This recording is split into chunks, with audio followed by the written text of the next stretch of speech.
क्षेत्र से सीधे जाना पड़ता है सरकारी ससुराल। पहले शिकार बने थे बीजेपी नेता जितेंद्र तिवारी, अब बारी है पार्टी नेता कृष्णा प्रसाद की। गिरफ्तारी की मांग हो गई है तेज, सड़कों पर है आक्रोशित आदिवासी समाज।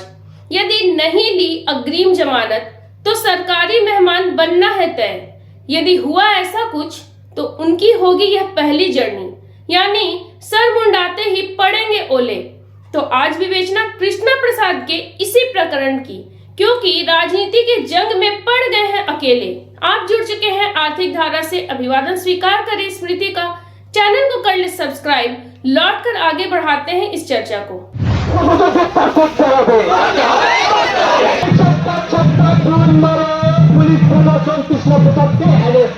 कृष्णा प्रसाद थे कोयला क्षेत्र के बड़े व्यवसायी। राजनेता बनने की आ गई सनक। समाज सेवा से शुरू किया सफर। भावना कम, ब्रांडिंग अधिक, तो होना ही था खेला। सत्तासीन तृणमूल में भिड़ाई जुगत।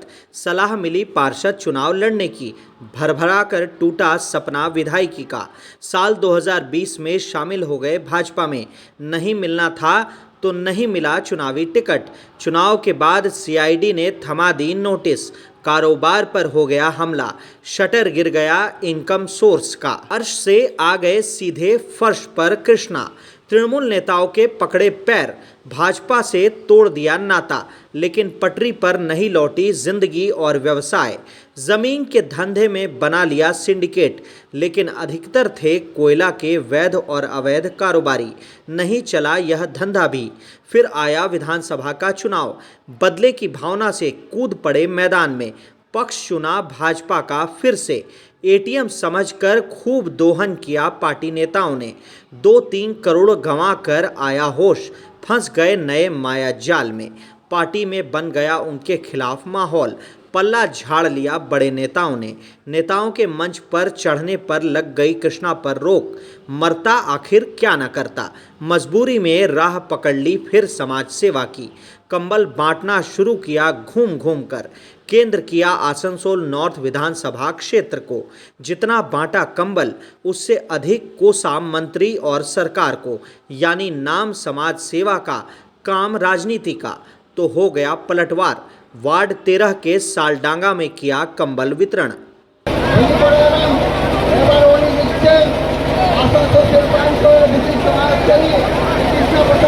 आधार क्षेत्र है तृणमूल कांग्रेस का। लगे खूब नारे गो बैक के। गो बैक, किसने पसंद गो बैक, गो बैक, किसने पसंद गो बैक। 19 जनवरी को आसनसोल नॉर्थ थाने में हुआ एफआईआर। नामजद आरोपी बनाए गए कृष्णा प्रसाद। गैर जमानती धाराओं के तहत की गई शिकायत। आदिवासी महिला का यौन उत्पीड़न। उसकी जमीन हड़पने का लगा आरोप। मामला भले ही दिख रहा है राजनीतिक, लेकिन सरकारी फाइलों में गंभीर आरोप। एक बार गए सरकारी ससुराल तो कई सप्ताह लग जाएंगे वापसी करने में। दबाव बढ़ने लगा है पुलिस पर। तृणमूल के स्थानीय पार्षद हैं श्याम सोरेन। उनके नेतृत्व में थाने पर सशस्त्र प्रदर्शन किया आदिवासियों ने।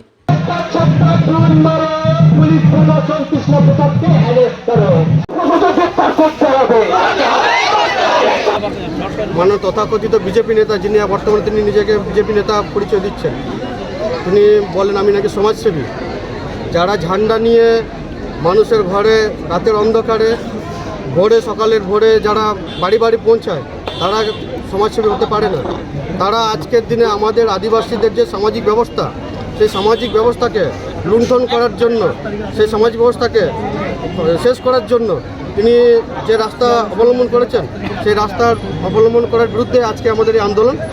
এবং তার সঙ্গে যে মহিলার উপর নির্যাতন, যাতে সেই নির্যাতন তিনি এফআইআর করেছেন, সেই এফআইআর যাতে ন্যায় বিচার পায়, তার পক্ষে আমরা এই আন্দোলন আমরা করছি। এফআইআর নাম কার আছে, মূলত নাম কার দিয়েছেন? নাম আমরা এই মুহূর্তে বলতে পারছি না, ওটা প্রশাসনের যেহেতু তদন্তের আওতায় আছে, আমরা আপনাদের মিডিয়ার সামনে বলতে পারছি না। ওটা বড়বাবু আপনাদেরকে জানিয়ে দেবো। राजनीति खोली चुनौती। गिरफ्तारी नहीं होगी कृष्णा की तो करेंगे बड़ा आंदोलन। छब्बे बनने गए चौबे, दूबे बनने को हैं मजबूर। प्रेस के भरोसे दे रहे हैं सफाई, लेकिन राजनीति में नहीं होती इसकी कोई भी कीमत। पार्टी का कोई भी नेता खड़ा नहीं है कृष्णा के समर्थन में। आरोप है बेहद ही संगीन, कौन फंसाए अपनी गर्दन। এই সোশ্যাল মিডিয়াতে আমার 19 জানুয়ারি দুপুরবেলা কাছাকাছি 1:30 নাগাদ এটা প্রোগ্রাম ছিল। এই প্রোগ্রাম আমরা শীত বস্ত্র দিয়েছিলাম। দেওয়ার পর এই ভদ্রলোক যিনি ছিলেন উনি গো ব্যাক নাড়া শুরু করে দিলেন। এবার ওখানকার স্থানীয় জনতা জনার্দন ওনারা সবাই এসে গ্রামবাসী বাউরি সমাজ হোক, রুইদাস সমাজ হোক, আমাদের সান্তাল মাঝি সমাজ হোক, সবাই মা বোন বুজুর্গ সবাই এসে ভালোভাবে নিচ্ছিলেন। এর মধ্যে ইনি ভদ্রলোক এসে মনোজিৎ হেমব্রম ওনার নাম, ইনি টিএমসি করেন, টিএমসি সঙ্গে যুক্ত রয়েছেন। তার এভিডেন্স হচ্ছে এই মাননীয় মন্ত্রী মলয় ঘটক মহাশয়ের সঙ্গে আছে এনার ছবি। দেখুন ছবি হচ্ছে এনার সঙ্গে বান্দনা পরবে, এনাদের সঙ্গে এনার ছবি ক্যারেক্ট। এবার ওনারা পাচ্ছেন না, তৃণমূল জমিন নিচে থেকে সরে গেছে। এবার ওনারা কি ষড়যন্ত্র করলেন, ইনিও একটা সন্তাল ভাই, ইনার ওয়াইফকে দিয়ে একটা কেস ফাইল করিয়ে দিলেন। কালকে পুলিশ তুলেছে, 19 তারিখে ডেট দেওয়া রয়েছে এফআইআরে, 19 তারিখে এটা আমাদের প্রোগ্রাম ছিল। তখন আমি লাইভ এসে মাননীয় এখানকার আমাদের যে সিপি সাহেব ওনাকে আমি লাইভ গিরমিট থেকে বলেছিলাম কি এভাবে গুন্ডারা, টিএমসি গুন্ডারা আমাদের বিরোধ করেছে, এটা তদন্ত হোক, দেখা হোক। 14 दिसंबर 2022 को आरके डंगाल में हुआ था कंबल वितरण का कार्यक्रम। शामिल हुए थे विपक्ष के नेता शुभेंदु अधिकारी। पुलिस की लापरवाही से हो गई थी भगदड़, 3 की हुई मौत। नामजद आरोपी बने शुभेंदु अधिकारी और जितेंद्र तिवारी। हाईकोर्ट से नाम हटा शुभेंदु का, लेकिन 18 मार्च 2023 को जितेंद्र की गिरफ्तारी हुई नोएडा से। 29 दिनों तक रहना पड़ा जितेंद्र तिवारी को आसनसोल जेल से लेकर प्रेसिडेंसी जेल तक, जबकि घटनास्थल पर मौजूद ही नहीं थे जितेंद्र तिवारी। तो कंबल वितरण के नाम पर सेवा बन गई है कृष्णा के लिए सजा। लगाने पड़ेंगे उन्हें कोर्ट के चक्कर, लेकिन कोर्ट में भी नहीं होगा सब कुछ आसान। आसनसोल नॉर्थ के विधायक मलय घटक हैं विधि सह न्याय मंत्री। सरकारी पक्ष के स्तर से नहीं होगी कोई कमजोरी या लापरवाही।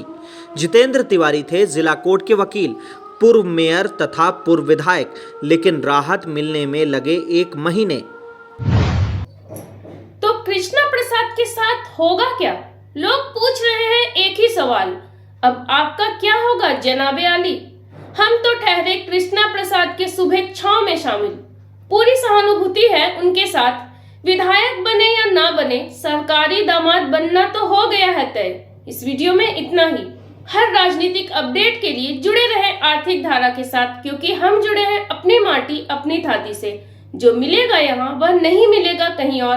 पसंद आती हो खबरें तो वीडियो को अपनों में खूब करें शेयर। नए हैं तो चैनल को कर ले सब्सक्राइब, टन से बजा दे बेल आइकॉन को भी। फेसबुक पर देख रहे हैं तो कर ले हमें फॉलो। मौजूद है हम इंस्टाग्राम एक्स पर भी। जुड़े रहे हमसे पूरी जीवंतता से, ताकि हम चल सके आपकी भावनाओं के साथ। नमस्कार।